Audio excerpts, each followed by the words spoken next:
खुदावंद यीशु मसीह के जिंदा जलाल बरकत के सुंदर नाम में मैं आप सबकी खिदमत में सलाम पेश करता हूँ। अगर आपके पास खुदावंद का जिंदा कलाम है तो मेरे साथ मुकद्दस पौलुस रसूल की मार्फत इफिसियों की कलीसिया के नाम लिखा गया खत और उसका चौथा बाब और उसकी 11वीं आयत निकाली।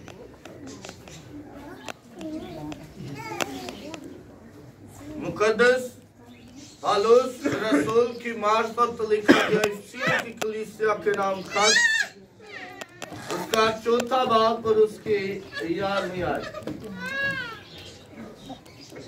और पाक कलाम में यूं लिखा है, और उसी ने बाज को रसूल और बाज को नबी और बाज को मुबश्शिर और बाज को चरवाहा और उस्ताद बनाकर दे दिया है। खुदावन के जिंदा कलाम पढ़े और सुने जाने पर खुदावन की खास बरकत हो। सब तशरीफ रखे और आए हम अपनी आंखों को बंद करें, सर को झुकाएं, खुदावन के हुजूर को महसूस करें। जिंदा खुदा तो जो मेहरबान है, तो जो कादिर है, तो जो अक़ीदत का बाब सलामती का शहज़ादा है, महरोबर का खालिक और मालिक है, तो जोरावर खुदा है, तो हिकमत से भरा हुआ खुदा है, तो कुदरत से भरा हुआ खुदा है। खुदावन तू जो चाहता है वही करता है। खुदावन तू जो फरमाता है वो हो जाता है। हम खुदावन तेरे बेटे बेटियां होते हुए तेरे हुजूर तेरे ताबिया होते हैं और तेरे नाम से तुझे मुबारक कहते हैं कि तू हमारी जिंदगी में और मौजूदात कर। तेरा कलाम हमारी जिंदगियों में 100 का 100 गुना फल लाए और खुदावंद मीठा फल लाए, खूबसूरत फल लाए, ताकि खुदावंद एक यीशु के नाम से वो फल लोगों की जिंदगियों में खुदावंद बारिश से बरकत साबित और पाक खुदावंद एक तेरे कलाम के सबब से आज यहाँ से कोई भी खाली हाथ ना जाए, बल्कि रूह की आग को, रूह कुद्दस के मस्सा को, रूह कुद्दस की हजूरी को अपने साथ लेकर जाए। और पाक खुदावंद देख तो अपना कलाम नाज़िल फरमा कर अपने लोगों को बरकत अता कर, तो अपना कलाम फरमा कर अपने लोगों को खुदावंद अपने जलाल के लिए इस्तेमाल करना। और तेरा कलाम दो धारी तलवार से भी ज्यादा तेज है, जो बंद बंद और गुर्दे गुर्दे को जुदा करता हुआ गुजर जाता है। आज तेरा कलाम खुदावंद दिलों को चाप करे और तेरे नाम को मुबारक कहा जाए कि तू खुदा खुदावंद देख तो हमारे साथ होना और हमारी हिफाजत और निगरानी करना और अपना जलाल नाज़िल फरमाना मसीह यीशु के नाम से आमीन। हालेलुया। मेरे अज़ीज़ों, बड़ी खूबसूरत आयत थी ये वाली और हमने इस आयत पर बहुत ही अच्छे तरीके से सीखा। पहले हमने सीखा कि उसने बाज़ को रसूल बनाया। हर एक इंसान को एक जैसी खिदमत अता नहीं है और ना ही हर एक इंसान सारी खिदमतें कर सकता है। मैं अकेला यहाँ पर खड़ा होकर मीटिंग पर जाहिर और कांगो भी और गीत भी और कलाम भी और सुन भी नहीं सकता।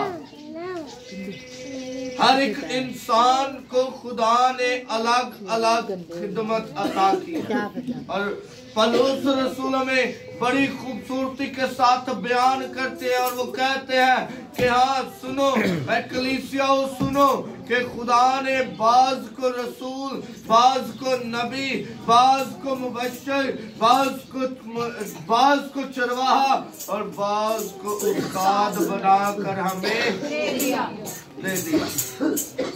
हमने पहले सीखा था बाज को रसूल, फिर हमने सीखा बाज को नबी, फिर हमने सीखा बाज को मुबश्शिर और पिछले संडे हमने सीखा बाज को चरवाहा और इस संडे हम सीखेंगे उस्ताद बनाकर दे दिया।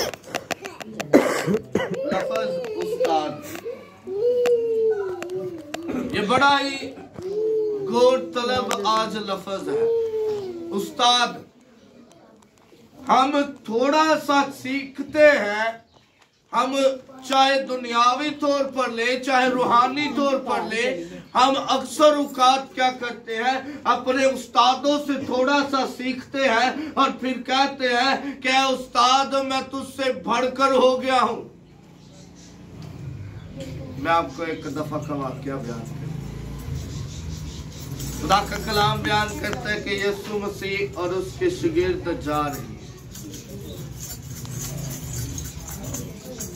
और एक शख्स आता है और कहता है कि ऐ अच्छे उस्ताद, यीशु मसीह को क्या कहता है, ऐ अच्छे उस्ताद।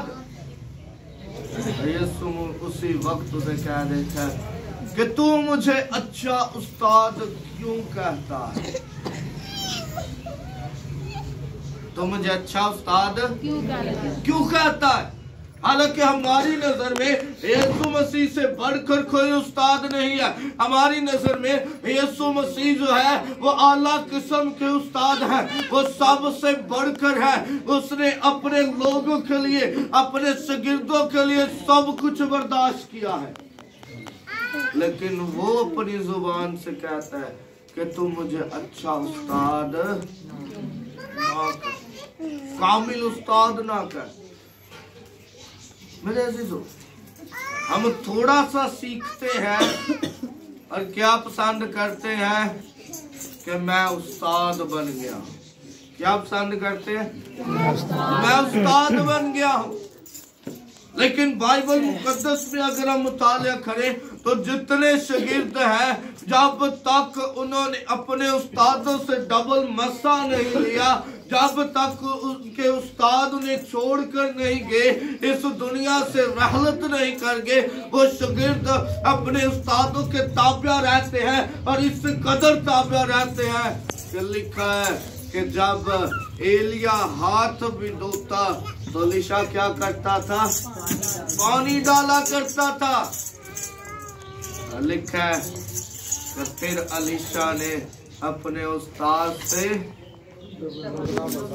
कितना मसा, डबल दुगना मसा हासिल कर लिया। क्या उस्ताद के बराबर बैठकर और उसकी बख्तोई कर कर और उसके बरखिलाफ टोकिंग करके उसने डबल मसा हासिल किया? कैसे किया?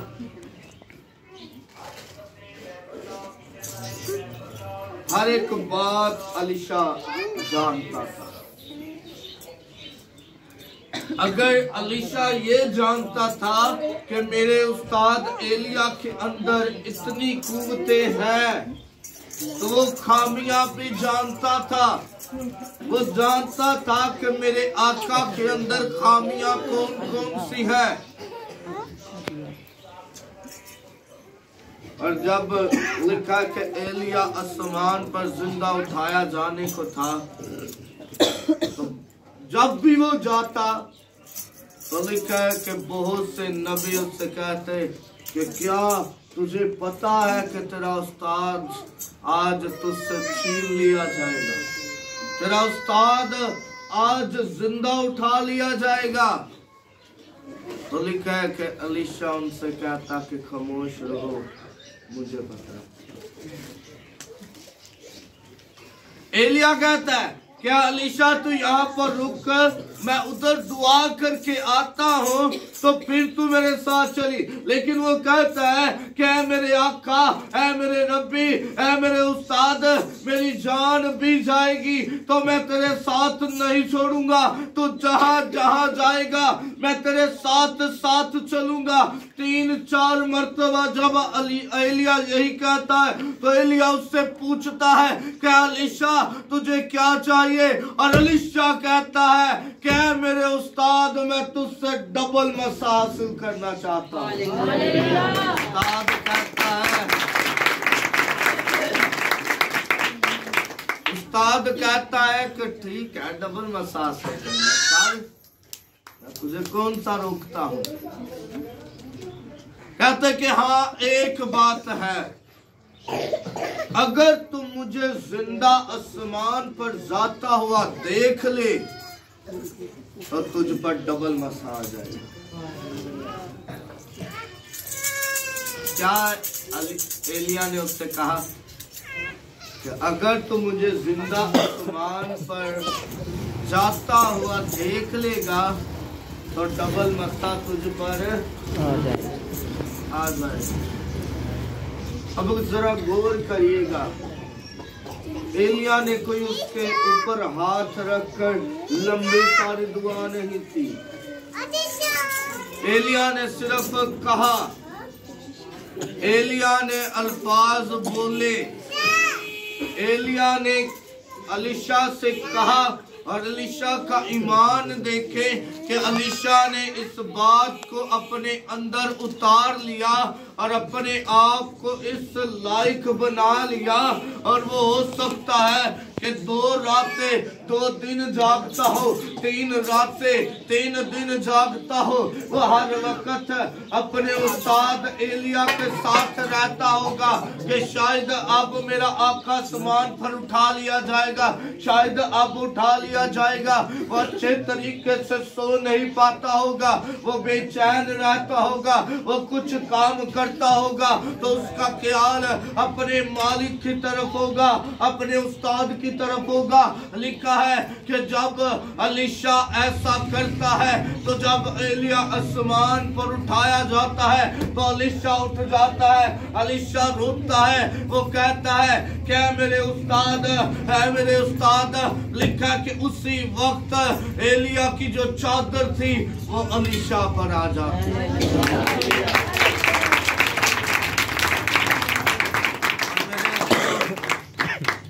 अगर एलिया ने 7 मौजज़ात किए तो अलीशा ने कितने किए? कितने किए? 14। जरा डबल कितने होंगे? 14। जरा सारे बोलो डबल कितने होंगे? 14। अगर एलिया ने 7 मौजज़ात किए तो लिखा है कि अलीशा ने 14 मौजज़ात किए। हालेलुया। उस्ताद ने क्या कहा? यीशु मसीह ने क्या कहा कि हाँ मैं जाता हूँ, लेकिन देखो मेरे बाद तुम बड़े बड़े मुझसे भी बढ़कर, मुझसे भी बड़े बड़े मौजज़ात करोगे। हालेलुया। इसका मतलब है कि अगर शागिर्द उस्ताद के ताबे वफादारी से रहता, अगर शागिर्द उस्ताद के फरमाबरदार रहता है तो एक दिन आएगा कि जब उस्ताद कम हो जाएगा और शागिर्द बढ़ जाएगा। लेकिन कब? जब फरमाबरदारी, जब ताबेदारी, जब हर एक बात उस्ताद की बर्दाश्त करने लगेंगे तो फिर खुदा का कलाम बयान करता है कि खुदा डबल मसा। हालेलुया। हालेलुया। अगर मूसा हाथ उठाता तो इस्राएल जंग करती और फतह पाती, और उसके बरक्स उसका शागिर्द अलीशा जो था, उसका शागिर्द यशवा हाथ बढ़ाता है और सूरज को रोक देता है कि तू यहाँ से अब गरूब नहीं, जब तक मैं न कहूँगा तो गरूब नहीं। हालेलुया।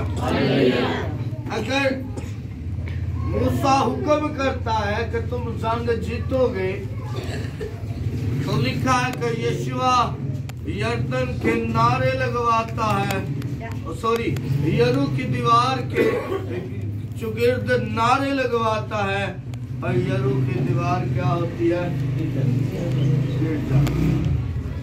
हालेलुया। ये कब होगा? जब हम अपने आप को खुदा के ताबे, जब हम कहेंगे कि तू ही मेरा उस्ताद है, तू ही मेरा आका है, तू ही मेरा पालनहार है, तू ही मेरा मुनज्जी है, तू ही मेरा मालिक है, तू ही मेरा खालिक है, तो फिर खुदावंद हमारा खुदा हमारी जिंदगी में मौजूदात करेगा और इतने मौजूदात करेगा, इतने मौजूदात करेगा कि लोग कहेंगे कि सच में यह शख्स यीशु मसीह का पैरोकार है। हालेलुया। खुदा का कलाम क्या बयान करता है कि तुम्हारे उठने बैठने चलने फिरने से किसका जलाल जाहिर होना चाहिए? किसका जलाल? खुदावंदी यीशु मसीह का जलाल जाहिर होना चाहिए। तो मेरे अजीजों, अगर हमारे उठने बैठने चलने फिरने से यीशु मसीह का जलाल जाहिर नहीं हो रहा, तो इसका मतलब है कि हम अभी बड़े पीछे हैं, हम बहुत पीछे हैं।